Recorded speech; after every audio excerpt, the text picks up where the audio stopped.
Now, one thing I wasn't expecting with this movie is that it has the best naked fight scene since Eastern Promises. Not that there have been that many throughout cinematic history, but that's impressive any way you look at it.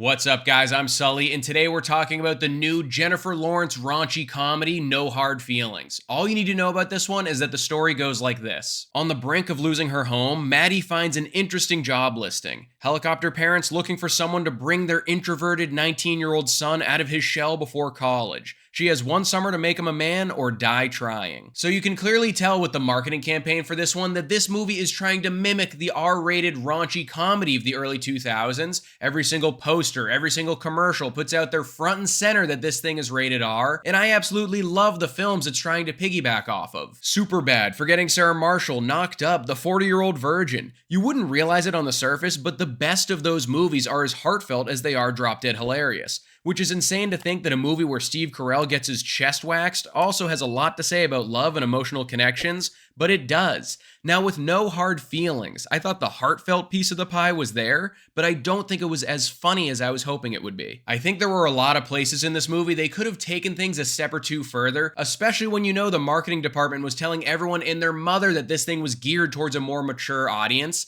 The dialogue sounded like a raunchy comedy, but outside of one absolutely insane naked beach fight scene, for the most part, I think our characters found themselves in some pretty tame scenarios, especially when you compare it to the rest of the genre it's trying to be a part of. There are definitely still a good amount of laughs to be had throughout the movie, but I just thought it ended up being a little inconsistent in that regard. The best way I can put it is I think this movie will end up being a good film to show somebody who doesn't think they like raunchy comedies as a soft entry point. And then getting to the performances, Jennifer Lawrence really shows you why she's a household name and a certified superstar in this movie. The lady just oozes with charisma and personality effortlessly. And I think it's kind of funny that they keep marketing this so hard as her first ever comedy movie. And I guess that technically might be true, but you look at stuff like Silver Linings Playbook and American Hustle, yeah, those blur the line between comedy and drama, but she does some seriously funny shit in those films. And before anyone says it in the comments, I'm not counting Don't Look Up because I thought it was absolute dog shit.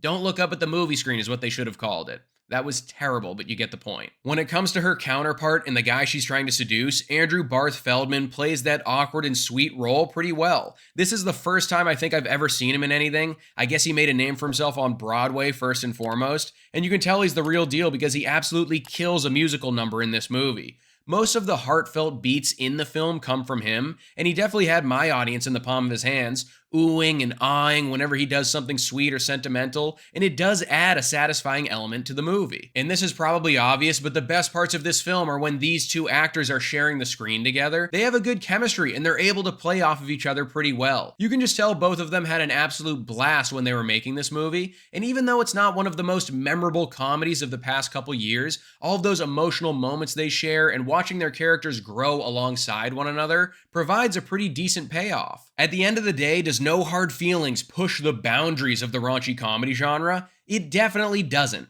But like I said earlier, I absolutely love those movies, and if this marks the beginning of a comeback for those kinds of films, then I'm all for it. The pacing isn't great, and it's not as wild as the marketing campaign would have you think, but Jennifer Lawrence and Andrew Barth Feldman do a nice job bringing some genuine laughs and making you care about their characters' journeys. I'll probably never watch it again, but you could do a lot worse than spending an hour 45 with a packed crowd watching this movie. No Hard Feelings gets a Sully score of 3 stars. So that's my review of the new raunchy comedy. What's your favorite Jennifer Lawrence movie? Mine will always be Silver Linings Playbook. But let me know in the comments below if you're gonna go check this movie out. Don't forget to like this video and subscribe to the channel if you haven't already, and I'll see you guys at the next one.